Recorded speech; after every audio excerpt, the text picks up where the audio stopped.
జాగ్రత్తగా దేవుని మాటలను వినాలని ప్రేమతో మనం చేస్తూ ఉన్నాను. సామెతల గ్రంథం 4వ అధ్యాయము 20వ వచనం నుండి 22 వచనాల వరకు ఉన్నటువంటి భాగాన్ని చదువుతున్నాం. సామెతల గ్రంథం 4వ అధ్యాయము 20వ వచనం నుండి చదువుకుందాం. నా కుమారుడా, నా మాటలను ఆలకింపుము, నా వాక్యములకు నీ చెవియొగ్గుము, నీ కన్నుల ఎదుట నుండి వాటిని తొలగిపోనీయకుము, నీ హృదయమందు వాటిని భద్రము చేసుకొనుము. దొరికిన వారికి అవి జీవమును, వారి సర్వ శరీరమునకు ఆరోగ్యమును ఇచ్చును. చిన్న ప్రార్థన చేసుకొని దేవుని మాటలను ఆలకిద్దామండి. చిన్న ప్రార్థన. పరలోకమందున్న తండ్రి, మరొకసారి మీ పాదాల దగ్గరకు వచ్చే అవకాశాన్ని మాలో మాకందరికీ మీరు ఇచ్చినందుకై కృతజ్ఞతాస్తుతులు చెల్లిస్తూ ఉన్నాము నాయనా. మరలా తిరిగినైనా ఈ రాత్రికాల సమయంలో కొద్ది సమయం మీ మాటలు వింటూ ఉండగా వినగలిగిన చెవులను, గ్రహించగలిగిన మంచి మనస్సులను ప్రసాదించండి. అంతేకాదు తండ్రి, నిష్ప్రయోజకుడుగా నిలవబడినటువంటి నాకు కూడానైనా మీ సమయోచితమైన జ్ఞానం ఇచ్చి నడిపించమని వేడుకుంటూ యేసు పరిశుద్ధ నామములో ప్రార్థిస్తున్నాము తండ్రి, ఆమేన్. ఈరోజు మనం వినబోతున్నటువంటి అంశ భాగం, మనం ఆరోగ్యంగా ఉండాలి అంటే వాడవలసిన ట్యాబ్లెట్ ఏది అనే అంశాన్ని మనం వినబోతున్నాం. అంటే మనం ఆరోగ్యంగా ఉండాలి అంటే మనం వాడవలసిన ట్యాబ్లెట్. ఎందుకంటే ఈరోజు పరిస్థితుల్లో ఎక్కువగా అనారోగ్యం, ఏదో ఒక రోగం మనిషిని వెంటాడుతూ ఉంది. ఒక రోగం పోయేలోపు మరొక రోగం ఖచ్చితంగా ప్రతి మనిషిని కూడా టార్గెట్ చేస్తూ ఉందండి. మంచి ఆరోగ్యంగా ఉండాలంటే మనం వాడవలసినటువంటి ట్యాబ్లెట్ ఏమండి, లేక మందులు, మనం వాడాల్సినటువంటి మందు ఏది అనే విషయాన్ని లేఖనాల ద్వారా మనం ఆలోచించేద్దామండి. ఈ దినాల్లో ప్రతి దానికి షుగర్ వచ్చిందనుకోండి, షుగర్కి ట్యాబ్లెట్స్ ఉన్నాయి, ఖచ్చితంగా వాడాలి. బీపీ వచ్చిందనుకోండి, బీపీ కూడా ట్యాబ్లెట్స్ ఉన్నాయి, దానికి వాడాలి. జ్వరం వస్తే జ్వరానికి ట్యాబ్లెట్స్ ఉన్నాయి. ప్రతి రోగానికి ట్యాబ్లెట్ ఉంది, మనం వాడుతూ ఉంటాం. కాబట్టి మనిషి ఆరోగ్యవంతుడిగా ఉండాలంటే ఈ ట్యాబ్లెట్స్ సరిపోతాయా? వాడుతూనే ఉన్నాం కదా, ఆరోగ్యం రావటం లేదేంటి? ఎక్కువగా ఈ ట్యాబ్లెట్స్ వాడటం వలన, ఇంగ్లీష్ మందులు వాడటం వలన మనందరికి తెలిసాడు ఏం పాడైపోతాయంట, కిడ్నీలు పాడైపోతాయంట. ఈ ఇంగ్లీష్ మెడిసిన్ వలన తొందరగా కిడ్నీలు పాడయ్యే అవకాశం ఉందని కాబట్టి డాక్టర్సే చెబుతారు మళ్ళా. కానీ వాడకపోతే మనకు రోగం తగ్గడం లేదు. పరిస్థితులు అలా ఉన్నాయి. మరి మనం మంచి ఆరోగ్యవంతులుగా ఉండాలంటే మనం వాడవలసినటువంటి ట్యాబ్లెట్ ఏంటో ఈ రాత్రి తెలుసుకుందామండి. జాగ్రత్తగా ఆలోచన చేద్దాం, ఆలోచించి మంచి నిర్ణయాన్ని తీసుకుందాం. ఈ సామెతల గ్రంథంలో సొలొమోను గారి ద్వారా దేవుడు రచించాడు. 4వ అధ్యాయం 20వ వచనంలో, నా కుమారుడా, నా మాటలు ఆలకింపుము, నా వాక్యములకు నీ చెవియొగ్గుము, నీ కన్నుల ఎదుట నుండి వాటిని తొలగిపోనీయకుము, నీ హృదయమందు వాటిని భద్రము చేసుకునుము. ఏమంటే దేని గురించి మాట్లాడుతున్నాడు సొలొమోను గారు చెప్పండి? సందర్భం దేని గురించి మాట్లాడుతారు సొలొమోను గారు ఇక్కడ? అమ్మా, దేని గురించి? దేవుని వాక్యం, వాక్యాన్ని గురించి ప్రస్తావన. ఏమని మాట్లాడుతున్నాడు? నా కుమారుడా, నా మాటలు ఆలకింపుము. ఎన్నో ఆలకిస్తామని మనం, ఎన్నో ఆలకించే ఈ చెవులు దేవుని మాటల దగ్గర దగ్గరికి వచ్చేలాకి ఆలకించడం చాలా కష్టంగా ఉండిద్దండి. ఎందుకంటే దేవుని వాక్యం చాలా విలువైనది, చాలా శ్రేష్టమైనది. మనలను పరలోకానికి నడిపించేది కూడా వాక్యమే. మనుషులు ఎవరిని మనల్ని పరలోకానికి తీసుకుని వెళ్ళలేడు. దేవుని వాక్యం మాత్రమే మనం పరలోకానికి వెళ్ళడానికి ఎవరి దోహదపడుతుంది. ఇంత మంచి వాక్యాన్ని చెవి యొగ్గాలి. ఏమన్నాడు ఇక్కడ? నా వాక్యమును చెవి యొగ్గుము ఆలకింపుము, నా వాక్యము చెవి యొగ్గుము ఆలకింపుము అంటూ నీ కన్నుల ఎదుట నుండి వాటిని తొలగిపోనీయకుము అన్నాడు. నీ కన్నుల ఎదుట నుండి వాటిని తొలగిపోనీయకుము. చదవమ్మా. నీ హృదయమందు వాటిని భద్రం చేసుకోండి. కన్నుల ఎదుట నుంచి తొలగిపోకూడదట దేవుని వాక్యం. నీ కన్ను దేవుని వాక్యానికి అనుకూలంగా నడవాలి. నీ కన్ను దేవుని వాక్యం చెప్పినట్లుగా నీ కన్ను ప్రవర్తించాలి. నీ కంటిని ఉపయోగించాలన్నమాట. ఎలా పడితే అలా దేనికి పడితే దానికి కన్ను ఉపయోగించడానికి లేదు. కన్నుల ఎదుట నుండి ఏం తొలగిపోనివ్వడట? వాక్యం. వాక్యం వేటిని చూడమంది, వాక్యం వేటిని చూడకూడదని చెప్పింది. నియంత్రించుకోవాలన్నమాట మన కంటిని. కంటి నుండి తొలగిపోనీయకూడదు. అమ్మా రెండోది, నీ హృదయం మందు వాటిని ఏం చేసుకోవాలి? భద్రము చేసుకో. ఏమండి? ధనం ఎక్కడ భద్రం చేసుకుంటామండి? ధనాన్ని, డబ్బుని ఎక్కడ భద్రం చేసుకుంటాం చెప్పండి? డబ్బు భద్రం చేసుకునే స్థలం తెలియదా మనకి? ఇంట్లోనైతే బీరువాలో, బ్యాంకులోనైతే బ్యాంకులో ప్లేసులు ఉన్నాయి మనకి. డబ్బును భద్రం చేసుకునే స్థలాలు అవి. మరి వాక్యం ఎక్కడ భద్రం చేసుకోవాలట? దేవుని వాక్యం అనేది బీరువాలోనో లేక బ్యాంకుల్లోనో భద్రం చేసుకునేది కాదు. ఇది మన హృదయంలో భద్రం చేసుకోవాలట. మన హృదయంలో జాగ్రత్తగా ఉంచుకోవాలి. దేవుని వాక్యం ఎప్పుడైతే మన హృదయంలో మనం భద్రం చేసుకుంటామో, కొంచెం కింద జరుగుతుంది.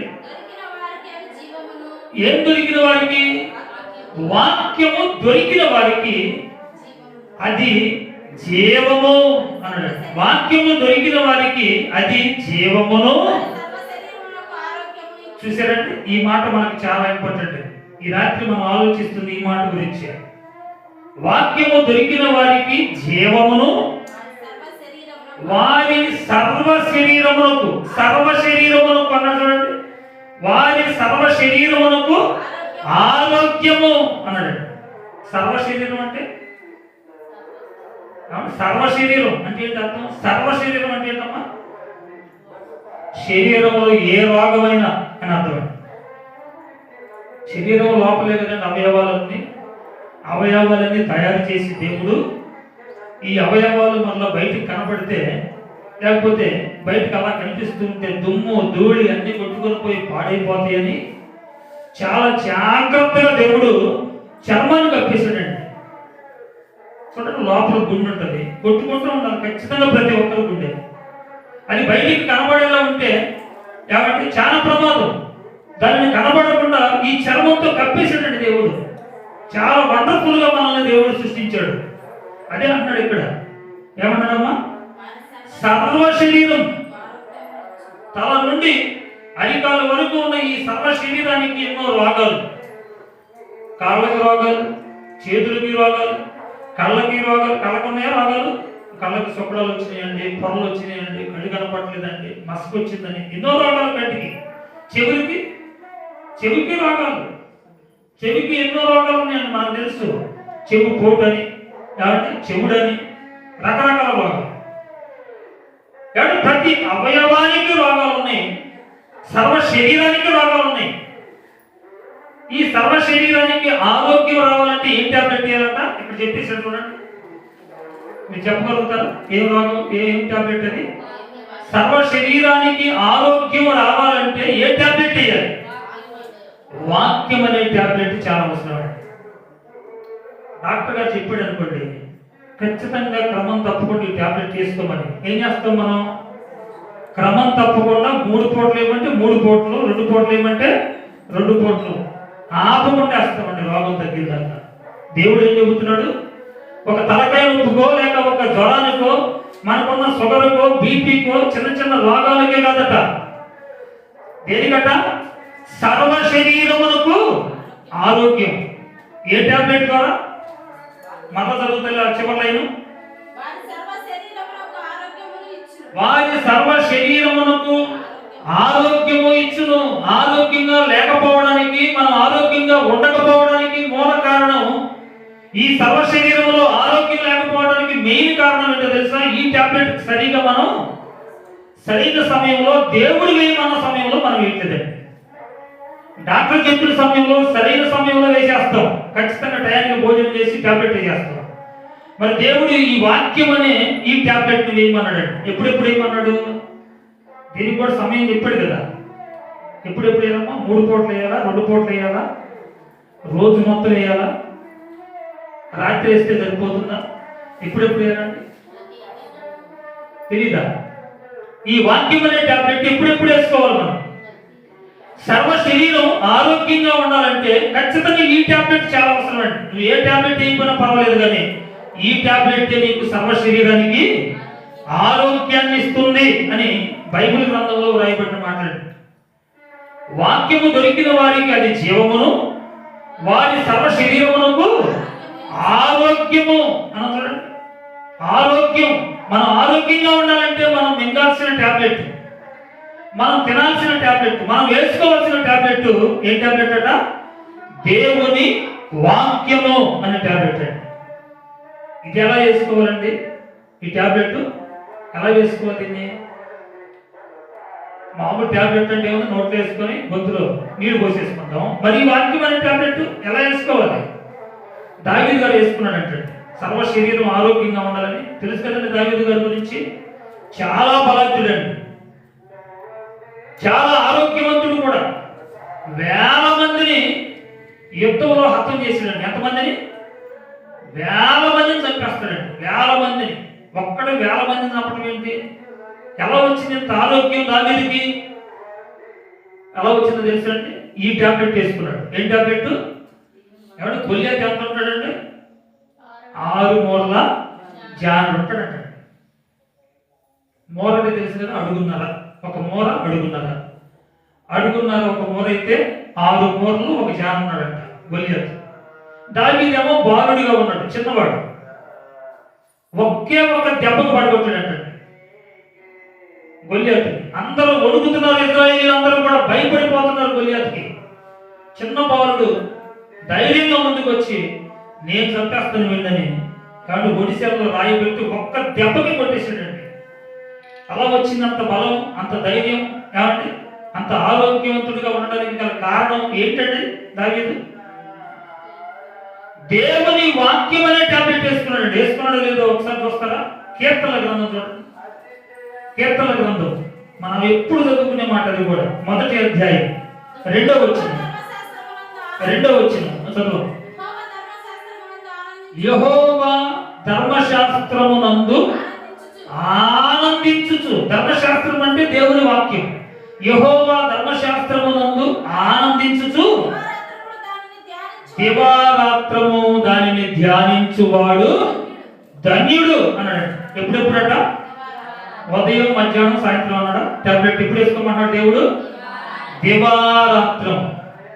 చాలా ప్రాముఖ్యం అండి ఇది. ఈ టాబ్లెట్ దేవుడు చెప్పినట్టుగా నిజంగా దివారాత్రం ఈ టాబ్లెట్ వేసుకున్నామని మనం బైబిల్ చదవడానికి మనం పెట్టుకునే సమయం ఎంత తెలుసా? 1 గంట చదువుకుందాం, 1 అధ్యాయం చదువుకుందాం.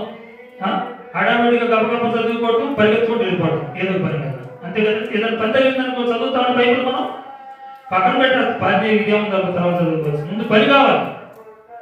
అంటే బైబిల్ కన్నా కూడా మన పని ముఖ్యం అవుతుంది. ఈరోజు ఆరోగ్యాన్ని ఇచ్చే టాబ్లెట్ ఏమో పక్కకెళ్ళిపోతుంది, మనమేమో ఆరోగ్యాన్ని కోల్పోతున్నాం. అనారోగ్యం పాల్గొనడానికి మూల కారణం ఇదే. ఈ టాబ్లెట్ ఖచ్చితంగా సమయానికి దేవుడు చెప్పినట్లుగా కనుక మనం వేస్తే మంచి ఆరోగ్యవంతులుగా ఖచ్చితంగా మనం ఉంటామండి. ఎందుకంటే దేవుడి వాక్యం సెలవిస్తూ ఉంది. చదివే కదా ఇందాక సామెతల గ్రంథంలో ఏం చెప్పాడు? వాక్యము దొరికిన వారికి అది జీవమును, వారి సర్వ శరీరానికట. ఒక చోట కాదు, టాప్ టు బాటం సర్వ శరీరంలో నీకు ఏ రోగం ఉన్నా సరే ఆ రోగానికి మందు వాక్యమేనండి. సర్వ శరీరములకు ఏమి ఇచ్చిందట? ఆరోగ్యమును ఇచ్చును అనే మాటలు మనకు కనపడుతున్నాయి. ఇప్పుడు చెప్పండి, మనం మంచి ఆరోగ్యవంతులుగా ఉండాలంటే మనం వేయాల్సిన టాబ్లెట్ ఏంటి? ఏమంటే షుగర్ కంట్రోల్ అవ్వాలంటే షుగర్ టాబ్లెట్ ఉంది, బీపీ కంట్రోల్ అవ్వడానికి బీపీ టాబ్లెట్ ఉంది, జ్వరం కంట్రోల్ కావడానికి జ్వరం టాబ్లెట్ ఉంది, దగ్గు కంట్రోల్ కావడానికి దగ్గు టాబ్లెట్స్, సిరప్లు, ఇంజెక్షన్స్ ఎన్నో ఉన్నాయి అనుకుంటున్నావా? అవి వేస్తే తాత్కాలికంగా పోయినా మరలా వచ్చేసిందండి రోగం. వచ్చిందా కదా? తాత్కాలికంగా తగ్గొచ్చు, మరలా వచ్చేసింది సీజన్కి. ఈ టాబ్లెట్ వేస్తే అలా కాదండి, ఈ టాబ్లెట్ వేస్తే అలా కాదు. సర్వ శరీరానికి ఏమి ఇస్తాడంట దేవుడు? ఆరోగ్యం ఖచ్చితంగా ఇస్తాడండి. మాట ఇచ్చిన వాడు దేవుడు ఎవరైనా తప్పేవాడు కదా. ఆయన చెప్పినట్టుగానే టాబ్లెట్ వేయబడి, ఎప్పుడు పడితే అప్పుడు కాదు, మనకు నచ్చినప్పుడు కాదు, అరాకొరగా కాదు, ఒక అరగంట గంట కాదు. ఏ సమయం చెప్పాడు? ఎంత సమయం చెప్పాడు? దివారాత్రము వేయాల్సిందే ఈ టాబ్లెట్. దివారాత్రము ఈ టాబ్లెట్ వేసుకుంటే మంచి ఆరోగ్యవంతులుగా మనం ఖచ్చితంగా ఉంటామండి. నిజంగా బైబిల్ని దివారాత్రం మనం చదువుకుంటున్నామా? ఎంత సమయం ఇస్తున్నాడండి దేవుడు మనకి? విలువైన సమయం దేవుడు ఇచ్చాడు మనకి. ఎంత విలువైన సమయాన్ని దేవుడు ఇచ్చాడే. ఇచ్చిన ఈ సమయంలో దేవుని వాక్యాన్ని చదవడానికి మనం ఎంత సమయాన్ని కేటాయించుకున్నాం అనేది చాలా చాలా అవసరం అండి మనకి. మరొక మంచి మాట చూద్దామండి. సామెతల గ్రంథంలోనే 16వ అధ్యాయం చూడండి. 16వ అధ్యాయం 24వ వచనం. 24 ఇంపైన మాటలు ఎలాంటివట? తేనె పట్టు వంటివి, అవి ప్రాణమునకు మధురమైనవి. దేనికి ఆరోగ్యం? ఎముకలకు ఆరోగ్యం. సర్వ శరీరానికి ఆరోగ్యాన్ని ఇచ్చేది దేవుని వాక్యమే. మరి ఎముకలకు ఎవరంటే ఆరోగ్యం ఇచ్చేది? ఎముకలకి. కాల్షియం టాబ్లెట్ వేస్తే ఎముకలకు ఆరోగ్యం వచ్చింది అనుకున్నావా? కాల్షియం టాబ్లెట్ వాడతారు. ఎముకలకి కాల్షియం టాబ్లెట్స్ వాడతాం మనం. ఎముకల పుష్టి కోసం, ఎముకలు బలంగా ఉండటం కోసం డాక్టర్ గారు రాసే tablet calcium tablet. Calcium tablet వేసినంత మాత్రాన ఎముకలకు బలం వచ్చింది అనుకుంటే పొరపాటే. ఎముకలకు ఆరోగ్యం దేని వల్ల వస్తుందట? ఇంపైన మాటల వల్ల వచ్చిందట. ఏంటా ఇంపైన మాటలు? ఇంపైన మాటలు తేనె పట్టు వంటివి అన్నారు కదండి. అమ్మా చదవండి ఒకసారి. మనం ఇంపైన మాటలు తేనె పట్టు వంటివి, అవి ప్రాణమునకు మధురమైనవి. అంతేకాదు ఎముకలకు కూడా ఇచ్చిందట ఆరోగ్యం. ఎముకలకు ఆరోగ్యం, సర్వ శరీరానికి ఆరోగ్యం దేవుని వాక్యము ద్వారా. ఈ వాక్యం అనే టాబ్లెట్ మనం వేసుకోవడం ద్వారా వస్తుందట. చాలా అవసరం కదండి ఈ టాబ్లెట్. ప్రతిరోజు వేసుకోవాలండి మనం. జ్వరం టాబ్లెట్ ప్రతిరోజు వేసుకుంటామండి మనం. జ్వరం వచ్చినప్పుడే రోజు ఇవ్వండి. రోజు వేస్తే ప్రమాదం పడి. ఏ టాబ్లెట్ అయినా రోగం వచ్చినప్పుడే వాడతాం, కానీ ఈ టాబ్లెట్ ప్రతిరోజు వాడాలి. ప్రతిరోజు మనం వేసుకుంటేనే, ప్రతిరోజు ఈ వాక్యం అనే ఏమండి ఈ యొక్క ఖచ్చితంగా ఈ టాబ్లెట్ వాడితేనే తప్పనిసరిగా మంచి ఆరోగ్యవంతులంగా మనం ఉండగలం. ప్రారంభ శతాబ్దపు సంఘం మనందరికీ తెలుసండి. అపోస్తలుల కార్యముల గ్రంథంలో 2వ అధ్యాయం చూడండి ఒకసారి. ప్రతిరోజు వేసుకున్నారట వాళ్ళ టాబ్లెట్. ప్రతిరోజు వాడుతున్నారట. నిజమండి. దేవుని వాక్యం పట్ల వారు ఎంత శ్రద్ధ చూపారో చూడండి. ప్రతిరోజు అండి. మనం ప్రతిరోజు పనికి వెళ్ళాలనుకుంటాం, ప్రతిరోజు స్నానం చేయాలనుకుంటాం, ప్రతిరోజు భోజనం చేయాలనుకుంటాం, ప్రతిరోజు ఎన్నెన్నో కార్యక్రమాలని మనం చేసేది, ప్రతిరోజు చేసేది. మరి ప్రతిరోజు వాక్యం చదవాలి కదా, ప్రతిరోజు వాక్యాన్ని వినాలి కదా, ప్రతిరోజు వాక్యం పట్ల మనం శ్రద్ధ నిలపాలి కదా, ప్రతిరోజు వాక్య ప్రకారంగా జీవించాలి కదండి. ప్రతిరోజు జరగాల్సిన పనిది. ఆదివారం ఒక రోజు, కాబట్టి నెలకు ఒక రోజు, సంవత్సరానికి ఒక రోజు కాదు, ప్రతిరోజు కావాలి ఈ టాబ్లెట్ అనేది. ఒకసారి చదువుతారా? 2వ అధ్యాయం 41వ వచనమా? 42 చదవండి. వీరు అంటే ఎవరు? వీరు అంటే పేతురు గారు వాక్యం విని, అంటే పేతురు గారు ప్రసంగిస్తాడు. ఆ సందర్భంలో ఆయన చెప్పే మాటలు విని 3000 మంది నమ్మి బాప్తిసం పొందారండి. వాక్యాన్ని నమ్మి యేసు ప్రభువే నిజమైన లోక రక్షకుడు, ఆయన రక్తంలో మనం అందరం కూడా కడగబడాలని నమ్మిన వారు 3000 మంది ఆ సందర్భంలో మారు మనసు పొందారు. పొందిన తర్వాత 3000 మంది ఏం చేస్తున్నారట? వీరు అపోస్తుల బోధ యందును అన్నది ఏంటట? దేని యందు? మొట్టమొదటిగా బోధ. దేవుని వాక్యం బోధ అంటే దేనమ్మా? బోధ అంటే ఏంటిది? వాక్యం కదా. అపోస్తుల బోధ యందును. రెండోది సహవాసం. దేవుని మందిరంలో సమాజంగా కూడుకోవడం, ఇదే సహవాసం. సహవాసం అందును, బోధ వినటంలో, ఏమంటే సహవాసంగా కూడుకొనుటలో. మూడవది రొట్టె విరుచుట యందును. నాలుగవది ప్రార్థన చేయుట యందును. ఎప్పుడెప్పుడు? ఎడతెగక. నిన్నేమో మొత్తం కనపడ్డారు మనోళ్ళు అందరూ తెచ్చినండి. ఇప్పుడే అప్పుడప్పుడు దేవుని సన్నిధికి రావడం కదండి, ప్రతిరోజు. వాళ్ళు ఎప్పుడెప్పుడు వచ్చారట? ఎడతెగక రావాలి. ఎడతెగక మనం చూడండి అక్కడ. ఎడతెగక అంటే అనుకున్నారు ప్రతి దినం తప్పనిసరిగా అని అంటారు. ప్రతిరోజు ఉన్నారటండి. ఎంత మంచి ఆలోచన అండి వారిది. ప్రతిరోజు బోధ వినడం, ప్రతిరోజు సహవాసంగా కూడుకోవడం, ప్రతిరోజు రొట్టె విరవడం, ప్రతిరోజు ప్రార్థన చేసుకోవడం. ఎంత మంచి అలవాటు అండి ఇది. చాలా మంచి అలవాటు అండి.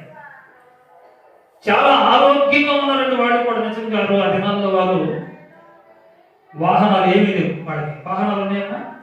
వాహనాలు లేవు. రాష్ట్రాలు దాటి వెళ్ళి మరి, పట్టణాలు దాటి వెళ్ళి మరి స్వార్థ చేశారంటే కాలినడకన. ఎంత ఆరోగ్యం అండి.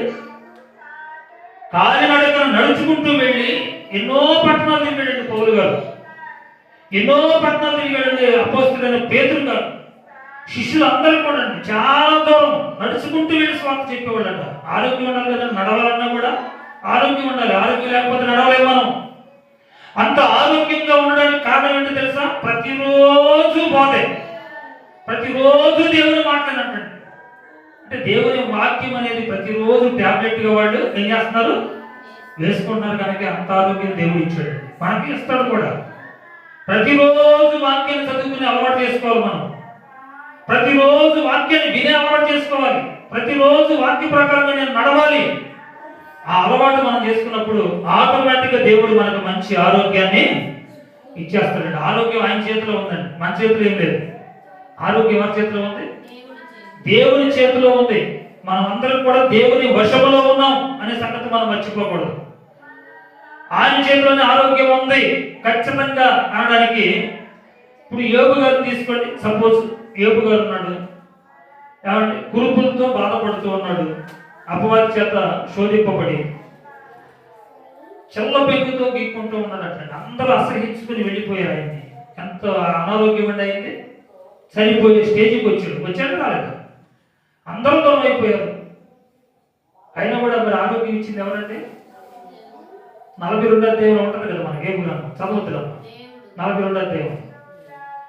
పోగొట్టుకున్న దానికంటే రెండంతల ఆశీర్వాదము ఇచ్చాడు, మంచి ఆరోగ్యము ఇచ్చాడు, మంచి బిడ్డలను కూడా ఇచ్చాడు. అంటే ఆరోగ్యం ఖచ్చితంగా దేవుడు ఇస్తాడు. హిజ్కియా గారు ఉన్నాడు, ఆయన సంగతి కూడా మనకు తెలుసు. మరణకరమైన రోగం వచ్చిందట. వచ్చినప్పుడు ఆరోగ్యం ఇచ్చింది ఎవరు మరి అక్కడ? దేవుడు అండి. 15 సంవత్సరాల ఆయుష్కాలం ఇచ్చాడు, మంచి ఆరోగ్యం కూడా ఇచ్చాడు. రక్తస్రావం కలిగినటువంటి స్త్రీ ఉందండి, 12 సంవత్సరాల నుంచి బాధపడుతుందట బాధతో. ఎన్నో హాస్పిటల్ తిరిగిందంట, తెప్పలు పడిందంట, తగ్గట్లేదంట రోగం. ఎన్ని టాబ్లెట్స్ తగ్గిందంటే ఆమె రోగం అక్కడ రాయబడి ఉంటుందండి. ఎంతో మంది వైద్యులను సంప్రదించి ఎంతో తెప్పలు పడినా కానీ తగ్గని రోగం ఎవరి ద్వారా తగ్గింది? యేసు చెంగు కొట్టుకుందంట. యేసు అంటే ఎవరు? యేసు అంటే ఎవరో తెలుసు కదా మనకి. తెలుసా తెలియదు? ఎవరు చెప్పండి. యేసు అంటే ఎవరంటే? యేసు ప్రభు అంటే ఎవరంటే తెలీదా? యేసు అంటే ఎవరు? యేసు ప్రభు, యేసు అనే పేరుకి అర్థం రక్షకుడు. ఆయన పాపము నుండి మనం రక్షిస్తాడు. అంతేకాదండి, శరీరానికి మంచి ఆరోగ్యాన్ని కూడా ఇచ్చే వాక్యముగా కూడా ఆయన ఉన్నాడు. వాక్యం ఎవరు అనుకున్నారు? ఆయనే కదా. దేవుడు వాక్యమై ఉండెను అనే మాట ఉంటుంది బైబిల్లో. వాక్యం అంటే మన ప్రభు అయినా యేసే, అంతే కదా. యేసు ప్రభు తన పక్షవాయువు కలిగిన లేచి నీ పొరుపెత్తుకొని నడు. ఏం టాబ్లెట్ తీయలేదండి. టాబ్లెట్ ఏం చేసినా పక్షవాయువు కలవడుతూ సంవత్సరాల తరబడి టాబ్లెట్స్ వాడుతున్నా కూడా పక్షవాతం తగ్గట్లేదు. ఇప్పుడు తగ్గుతున్నా సంవత్సరాల తరబడి వాడినా కానీ. మరి యేసు ప్రభు మాట ఏనంటాడు, నీ పరుగెత్తుకొని లేచినాడు. ఒక్క మాటే వెళ్ళి లేచి పరిగెత్తుకుంటే వెళ్ళాడంటాడు. యేసు మాటలో ఉన్న శక్తి అనగా దేవుని వాక్యానికి ఉన్న శక్తి మనకు అర్థం కావాలి. దేవుని వాక్యానికి మహాశక్తివంతమైనది దేవుని వాక్యం అనేది. ఈ వాక్యం మన శరీరానికి, సర్వ శరీరానికి ఏమి ఇచ్చిందట? ఆరోగ్యం ఇస్తుంది.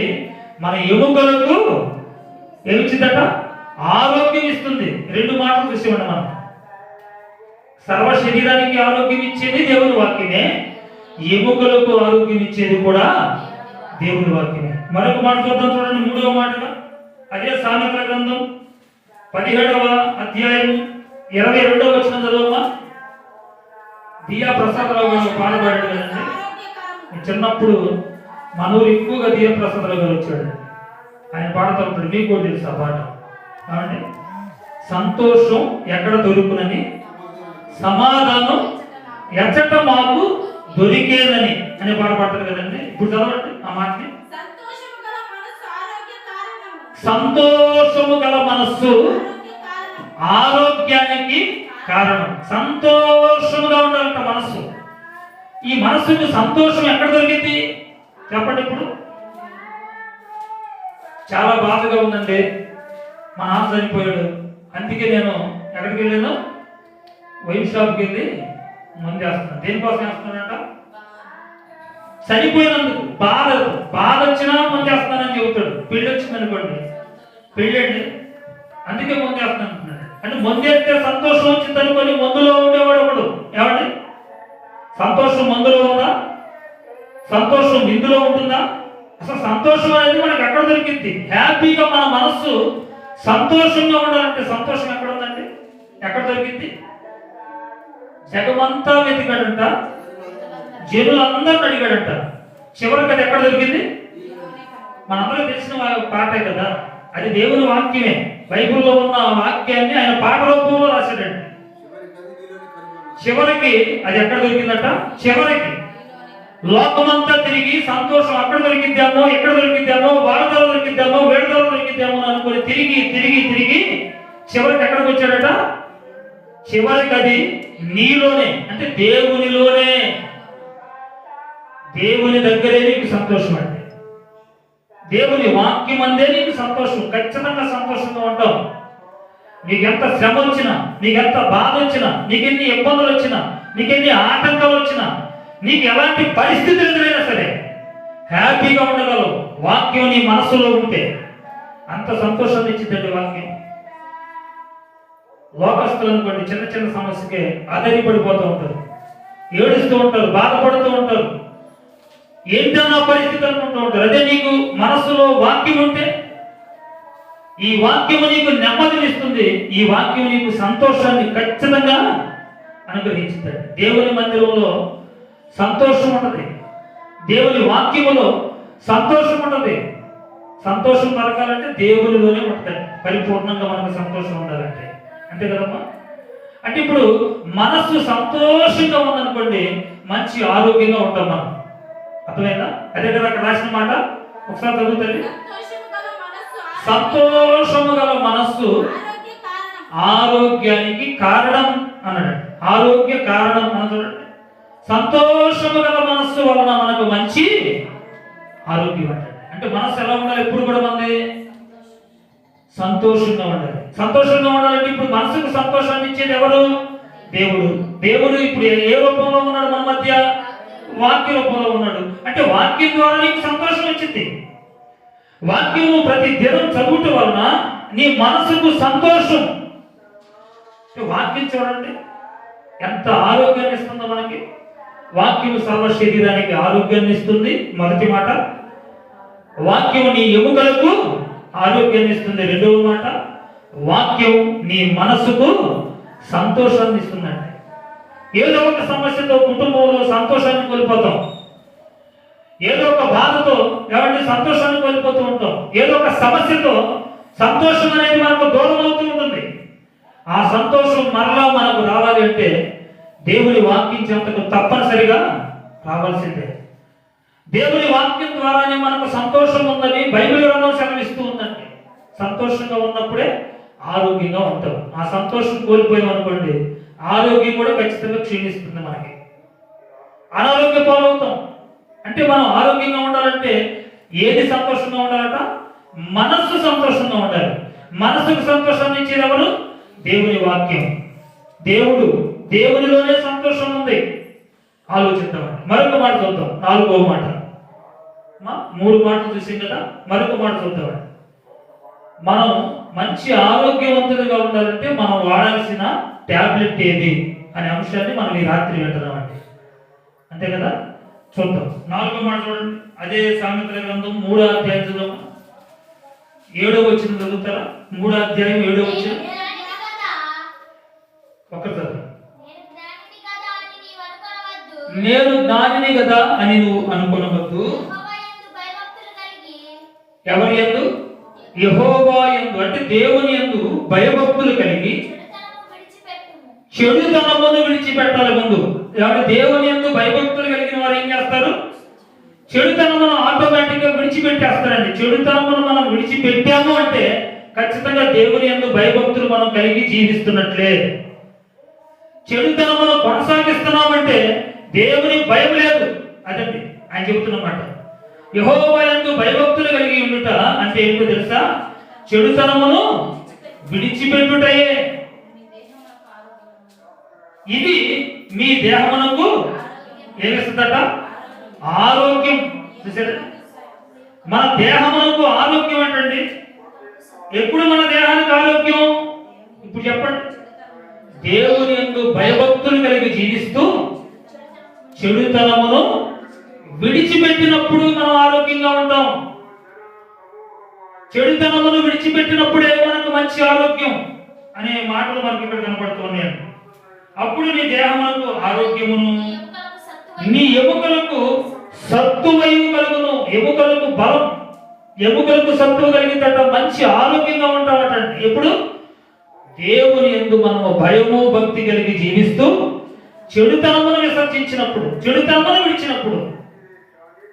ఏబు గారి గురించి రాస్తున్నది కదండి. మొదటి అధ్యాయంలో ఏం చేశాడంటే ఆయన యథార్థవంతుడును న్యాయవంతుడును దేవుని యందు భయభక్తులు కలిగిన వాడును చెడుతనమును ఏం చేశాడంటే ఆయన విసర్జించిన వాడు అని.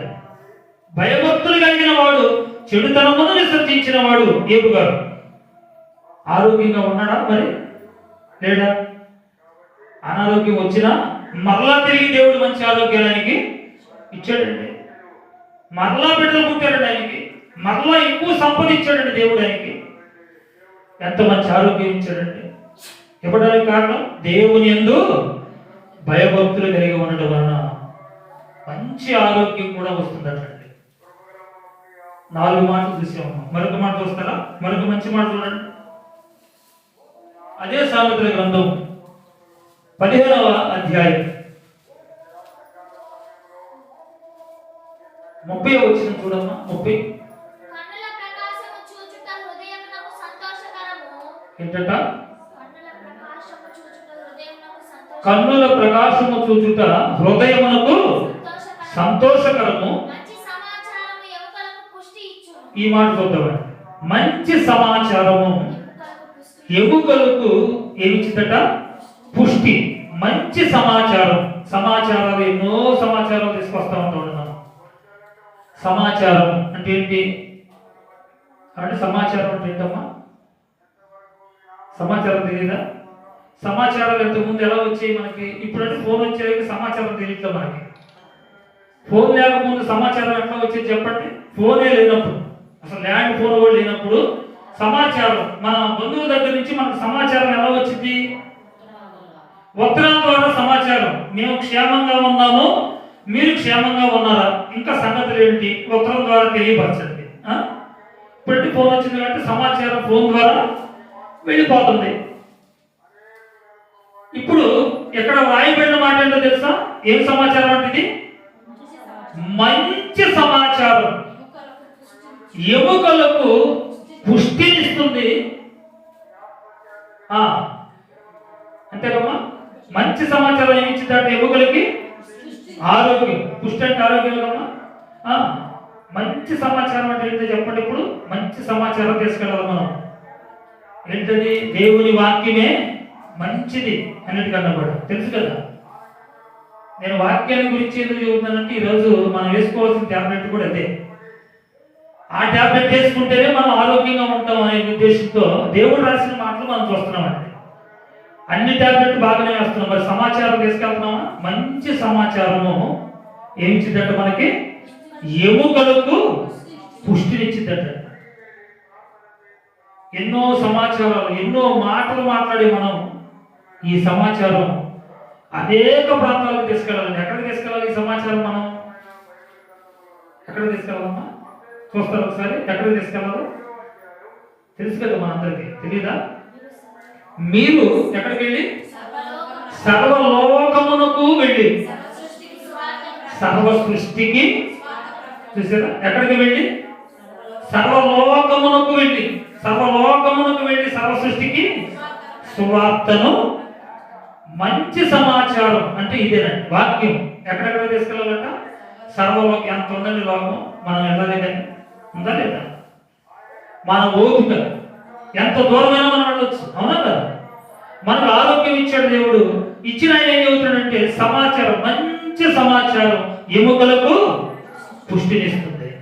మనం సమాచారం తీసుకెళ్లే కొద్దీ దేవుడు మనకు మంచి పుష్టిని ఇస్తూనే ఉంటాడు. ఎక్కడి వరకు తీసుకెళ్ళాలి సమాచారం అంటే? సర్వలోకానికి వెళ్ళాలి. మన స్టామినా ఎంతవరకు ఉందో అంతవరకు. కాబట్టి మన వాళ్ళు ఎవరన్నా చాలా దూర ప్రాంతంలో ఉన్నారనుకోండి, చెన్నైలో ఉన్నారనుకోండి, చెన్నైలో ఉన్నారు, మనకు బాగా కావాల్సిన వాళ్ళు చెన్నైలో ఉన్నారనుకోండి, సపోజ్ మనకి ఎవరు లేదనుకోండి, ఒకవేళ ఉన్నారనుకోండి, అక్కడ పెళ్లి కార్యక్రమం అక్కడ ఏర్పాటు చేసుకున్నాడు చెన్నైలో. మనకి ఇన్విటేషన్ పంపించాడు, పెళ్లి కార్డు పంపించాడు. పెళ్లికి తప్పనిసరిగా మీరు అందరూ రావాలి. సమాచారం వచ్చింది మనకి, పెళ్లి సమాచారం. ఇప్పుడు ఏం చేయాలి మనం? పెళ్లి సమాచారం వచ్చిందండి, చెన్నైలో ఉన్నారు మన బంధువులు, ఇప్పుడు ఏం చేయాలి? అంత దూరం ఎక్కడికి పోతాం మనం అనుకుంటామా? మన ఇంట్లో పడింది పోతామా? ఖచ్చితంగా మనం ఏం చేయాలనుకుంటాం? టికెట్ బుక్ చేసుకుంటాం. ఎలాగైనా సరే వెళ్ళి మా ఊరిని పలకరించి రావాలి. చాలా దూరంలో ఉన్నారు, చాలా అయింది పాపం. అదిగాక సమాచారం కూడా తెలియపరచండి, వెళ్ళాల్సిందే అనుకుంటాం. తప్పేం కాదండి వెళ్తాం, బంధువుల దగ్గరికి వెళ్తాం, తప్పేం కాదు. పెళ్లి పిలుపుకి మనం వెళ్తాం, తప్పేం కాదు, మంచిదే. పెళ్లి సమాచారం అందిన వెంటనే పరిగెత్తుకుంటూ వెళ్తున్నాం మనం. మంచి సమాచారం విషయంలో ఎలా ఉన్నాం అనేది మన ప్రశ్న. దేవుని వాక్యం కూడా మనకు సమాచారంగా దేవుని మందిరంలోకి వచ్చింది. ఏమొచ్చింది? పలానా చోట మీటింగ్స్ జరుగుతున్నాయి. ఏ సమాచారం అనుకున్నాం? ఇది మంచి సమాచారం అండి. ఇది పెళ్లి సమాచారం కాదు, ఇది గుర్తుపెట్టుకోవాలి. పలానా గ్రామంలో స్వార్థ సభ జరుగుతుంది అనేది మంచి సమాచారమేనా కదా? దేవుని వాక్యం వినపడటం అంటే ఏంటనుకున్నారు? మంచి సమాచారం. అది మనకు మంచి ఆరోగ్యాన్ని ఇచ్చే మాటలు. మనం ఆరోగ్యంగా ఉండాలంటే దేవుని వాక్యమే కదా కావాల్సింది. మరి ఈ సమాచారం వచ్చినప్పుడు చెన్నై అయినా పెళ్లికి వెళ్ళిన మనం పోస్ట్పోర్డ్లో సమాచారం వస్తే వెళ్తున్నామా? పోస్ట్పోర్డ్లో సమాచారం ఏది? వాక్యం ఉందని చెబితే పోస్ట్పోర్డ్ ఎక్కడ ఎంత దూరం? మనకి 4-5 కిలోమీటర్లు. ఎన్నిసార్లు తిరుగుతామో మనం లేచిన దగ్గర నుంచి. పోస్ట్పోర్డ్ అంటే లెక్కలేదు మనకు అసలు, అవునా కదా? పోస్ట్పోర్డ్లో సమాచారం వస్తేనేమో వాక్యం దగ్గరికి వెళ్ళలేదు. చెన్నైలో మనకు పెళ్లి కబురు వస్తే చెన్నై కూడా వెళ్ళిపోతాం మనం. చూడండి, అంటే ఈ ట్యాబ్లెట్ మనం అసలు ఏ విధంగా వేసుకుంటున్నామో మనకు అర్థమైపోవాలి. దేవుని వాక్యం అనే ట్యాబ్లెట్ మనం అసలు సరైన క్రమంలో వేసుకోగలుగుతున్నామా లేదా, అసలు వేసుకుంటున్నామా లేదా మనకు తెలిసిపోయిందండి ఇప్పుడు ఆటోమేటిక్గా. మంచి సమాచారం కోసం నువ్వు ఎంత దూరమైనా వెళ్ళాలి వినడానికి, చెప్పడానికి. చేతనైతే చెప్పడానికి వెళ్ళొచ్చు, ఏమంటే వినడానికి కూడా ఏమో ఇప్పుడు వాక్యం ఇప్పుడు కదా. వినడానికి ఎలా వెళ్ళమన్నాడు? వినుటకు ఎలా ఉండాలంటే మనం వేగిరపడి స్పీడ్గా, అది వేగిరపడటం అంటే స్పీడ్గా వెళ్ళాలన్నమాట. వినడానికి ముందుగా వెళ్ళాలి. చూసారు దేవుని వాక్యంకి ఎంత వాల్యూ ఇచ్చాడండి దేవుడు. ఎన్ని మంచి మాటలు రాశాడు చూడండి. మరి ఈ మంచి సమాచారం గురించి మన ఉద్దేశాలు ఎలా ఉన్నాయో కూడా మనం ఆలోచించుకోవాలండి. పెళ్లి సమాచారం రాగానే లేక చావు సమాచారం రాగానే మనోడు కూడా చనిపోయాడు అనుకోండి, ఏం చేస్తాం? ఎంత ఎమర్జెన్సీ పని ఉందో సరే అవసరమైతే సెలవు కూడా పెట్టేస్తాం. ప్రార్థన ఉంది 2 అన్నారు అనుకోండి, ఇప్పుడు సెలవు పెడతానంటే ప్రార్థన ఉందంటే మన ఇళ్ళలో వాళ్ళంతా సెలవు పెట్టి వచ్చి కూర్చుంటారు, రమ్మన్నా కూడా రాలేదు. గమనిస్తుంది కానీ మనవాళ్ళు అందరూ నేను చెప్తాను. అది ఎవరైనా చనిపోయాడని తెలిస్తే అవసరమైతే పనికి సెలవు పెట్టినా సరే వెళ్ళిపోవడం. వెళ్ళకూడదని కాదు, వెళ్ళడం తప్పేం కాదు, ఖచ్చితంగా వెళ్ళాల్సిందే. అక్కడ కూడా దానికన్నా విలువైంది కదా ఈ సమాచారం, మనకు మంచి ఆరోగ్యాన్ని ఇచ్చే సమాచారం. అదే కదా రాశాడు. మంచి సమాచారము ఎముకలకు పుష్టినిస్తుందట, ఎముకలకు మంచి ఆరోగ్యం ఇస్తుందట. కాబట్టి మంచి సమాచారం విషయంలో కూడా చాలా జాగ్రత్తగా ఉండాలండి. మంచి సమాచారం మందిరంలో వినపడుతూ ఉంటుంది, మంచి సమాచారం మీటింగ్స్లో వినపడుతూ ఉంటుంది, మంచి సమాచారం మన చేతిలో ఉంది, మనం కూడా చదువుకోవచ్చు. మంచి సమాచారం ప్రకటించడానికి మనకు కూడా మంచి వాక్శక్తిని ఇచ్చాడు, అంటే మంచి మాటలు ఇచ్చాడు దేవుడు. బాగా మనం జ్ఞానాన్ని సంపాదించుకొని చదువుకొని నేర్చుకొని అనేకులకు ప్రకటించడానికి అవకాశం ఉంది. సర్వలోకానికి మనం ప్రకటించవచ్చు. మరి మంచి సమాచారం విషయంలో ఏం చేస్తున్నాం? మనం రోజు చదువుతున్నామా? రోజు వింటున్నామా? రోజు చెబుతున్నామా? రోజు వెళ్తున్నామా? ఎంత దూరమైనా ఈ సమాచారం కోసం ఆలోచించండి ఒకసారి. మీటింగ్స్ పలానా పేటలో ఉన్నాయి, లేకపోతే గుంటూరులో ఉన్నాయి, విజయవాడలో ఉన్నాయని తెలిసినాను కూడా మనకి. విజయవాడ నువ్వు చాలా దూరం అయిద్దామని అనుకుంటావు, అంతే కదమ్మా. ఆరోగ్యం బాగలేదు, చీరాల హాస్పిటల్కి వెళ్ళిన తర్వాత ఇక్కడ లాభం లేదు, ఎక్కడ తీసుకెళ్ళండి? విజయవాడ తీసుకెళ్ళని అన్నారు అనుకోండి. అప్పుడు చాలా దూరం, అక్కడ దాకా ఏం వెళ్తాం, మీరే చూడండి అంటావా? అంటావా? ఖచ్చితంగా వెళ్ళిపోతామండి. ఆరోగ్యం బాగలేకపోతే విజయవాడ వెళ్తాం, అవసరమైతే హైదరాబాద్ పోతాం, అవసరమైతే చెన్నై పోతాం, ఎంత దూరమైనా వెళ్ళిపోతామండి ఆరోగ్యం కోసం. మరి వాక్యం కోసం ఆలోచించండి. వాక్యం కోసం కూడా అలాంటి మనసుతో మనం ఉన్నప్పుడే, అలాంటి మనసుతో మనం వెళ్ళినప్పుడే, అలాంటి మనసుతో మన వాక్యాన్ని విన్నప్పుడే, అలాంటి మనసుతో మన వాక్యాన్ని నేర్చుకున్నప్పుడు అండి దేవుడు మనకు మంచి ఆరోగ్యాన్ని ఇస్తాడు, మంచి ఆరోగ్యాన్ని ఇస్తాడు. మనం ఆరోగ్యవంతులుగా ఉండడానికి మంచి మెడిసిన్ ఇది. ఈ మెడిసిన్ వాడుకుంటే మనకే మంచిది, మనమే బాగా ఆరోగ్యంగా ఉంటామండి. మరొక మాట చూసుకుందామంటే సమయానికి మనం ముగించేసుకుందాం. చివరి మాట, ఒకే ఒక మాట చూసుకొని వాక్య భాగాన్ని ఇప్పటి వరకు ఎన్ని మాటలు చెప్పుకున్నామమ్మా? 5 మాటలు చెప్తారు ఒకసారి. మొట్టమొదటిది, సర్వ శరీరమునకు ఆరోగ్యాన్ని ఇచ్చేది దేవుని వాక్యం. ఎముకలకు ఆరోగ్యాన్ని ఇచ్చేది దేవుని వాక్యం. మూడవది, మనసుకు సంతోషమునిచ్చేది దేవుని వాక్యం. నాలుగవది, దేవుని యందు ఎవరైతే భయము భక్తి కలిగి చెడుతనమును విసర్జిస్తారో, ఎవరైతే పాప క్షమాపణ పొంది మారు మనసు పొంది యేసు ప్రభు రక్తంలో కడగబడి ఆయన చెప్పినట్లుగా జీవిస్తారో, బాప్తిజం పొందడం వరకు బాగానే ఉంటుంది, పొందిన తర్వాత ఆయన చెప్పినట్లుగా జీవించాలి. ఎవరు చెప్పినట్టు? దేవుడు బైబిల్లో వ్రాయించినట్లుగా మనం జీవించాలి. అప్పుడు దేవుడు మనకు మంచి ఆరోగ్యాన్ని ఇస్తాడు. చివరి మాట చూస్తారమ్మా? చివరి మాట చూడండి, చివరిగా ముగించుకున్నాం. 5వ మాట, మంచి సమాచారము ఆరోగ్యం. మంచి సమాచారం వల్ల కూడా ఆరోగ్యం. మీటింగ్స్ కైనా చర్చికైనా మనకు దేవుడు ఇచ్చిన ఆరోగ్యం ఎప్పుడు మానుకోకూడదు. మనకి చర్చి మానుకోవడం అంటే సరదా అండి. అసలు చర్చి మానుకోవడం అంటే చాలా సరదా, తెలుసా? సరదాగా ఉందేమో నీకు చర్చి మానుకోవడం అంటే. నీ ఆరోగ్యాన్ని నువ్వే కోల్పోతున్నావు, దానికి ఎవరు ఉత్తరవాదులు కాదు. నువ్వు దేవుని మందిరాన్ని మానుకుంటున్నావు అంటే దేవుని వాక్యానికి దూరం అవుతున్నావు, ఆరోగ్యం కూడా నీకు దూరం అయింది. మర్చిపోకూడదు ఈ విషయాన్ని. ఏ రోజు కూడా మనం మానుకోకూడదు, ఏ రోజు కూడా మనం మానుకోవడానికి వీల్లేదు. మనం మంచి ఆరోగ్యంగా ఉండాలంటే దేవుని మందిరానికి తప్పనిసరిగా వెళ్ళాలి. చివరి మాట, సామెతల గ్రంథంలోనే 5వ అధ్యాయం చూడమ్మా, 11వ వచనం.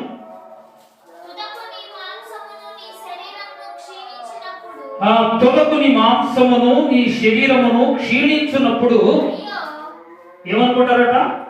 మాంసము శరీరము క్షీణించిపోయిందట. మాంసం దేవుడు పెట్టాడండి, మాంసం ఇచ్చాడు మనకి. మాంసం, ఈ మాంసం ఏమైపోయింది? ఒకనొక దినాన క్షీణించిపోయింది.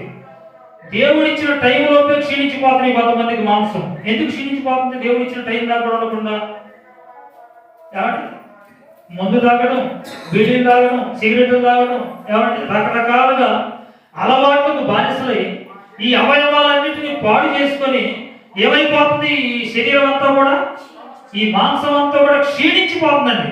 చూడండి, తుదకు నీ మాంసమును నీ శరీరమును క్షీణించినప్పుడు అయ్యో ఉపదేశము నేను ఎట్లు త్రోసి వేసితిని, నా హృదయము గద్దింపు నెట్లు తృణీకరించెను, నా బోధకుల మాట నేను వినకపోతిని, నేను ఉపదేశానికి చెవి ఒగ్గలేదు. చూసారండి, నేను సమాజ సంఘముల మధ్య ఉన్నను,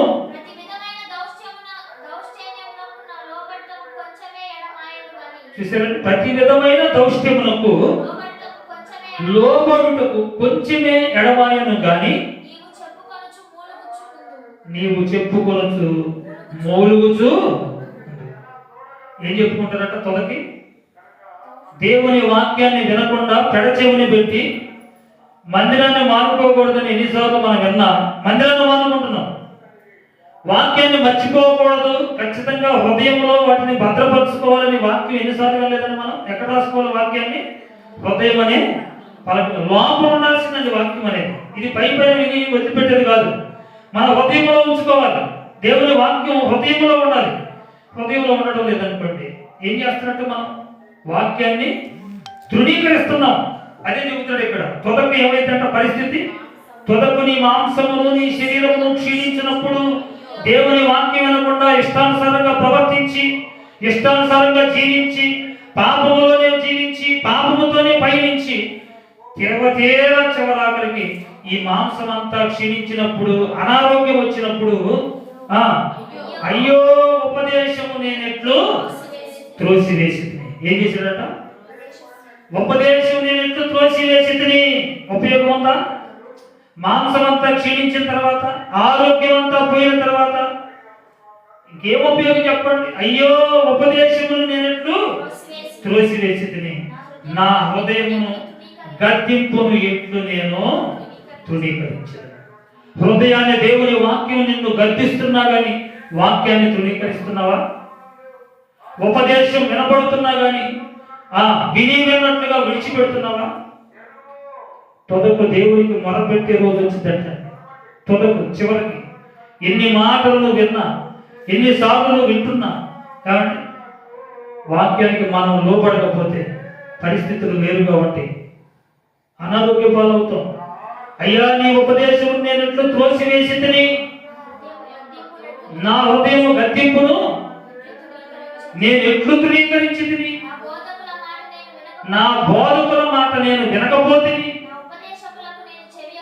చూసారు, ఉపదేశమును నేను చెవి యొక్కలేదు. ఇదిగో నా మాంసం అంతా ఏమైపోయింది? చెవి యొక్కకపోవడం వల్ల, ఉపదేశమును అంగీకరించకపోవడం వల్ల, దేవుని వాక్యాన్ని తడచెవిని పెట్టడం వల్ల ఏమైపోయిందంటే ఆరోగ్యం అంతా కూడా మాంసము క్షీణించిపోయింది, ఎముకల్లో సత్తువు పోయింది, ఆరోగ్యం మనకు దూరం అయిపోతుంది. అర్థం చేసుకున్నామండి. వాక్యం మనలో ఉన్నంత కాలం, వాక్య ప్రకారం మనం బ్రతికినంత కాలం, వాక్యాన్ని ప్రతిరోజు మనం చదివినంత కాలం దేవుడు మనకు మంచి ఆరోగ్యాన్ని ఇస్తాడండి. ఖచ్చితంగా వాక్య ప్రకారంగా జీవిద్దాం. ఆయన మంచి మాటలను మనం జ్ఞాపకం ఉంచుకుందాం. మనం మంచి ఆరోగ్యవంతులుగా ఉండాలంటే మనం వేసుకోవాల్సిన టాబ్లెట్ ఏంటమ్మా? చెప్పండి ఒక్క మాటలో. దేవుని వాక్యం అనే టాబ్లెట్ ప్రతిరోజు తప్పనిసరిగా వేసుకోవాలి. ఆలోచిద్దాం. ప్రతిరోజు క్రమం తప్పకుండా దేవుని మందిరానికి వద్దాం.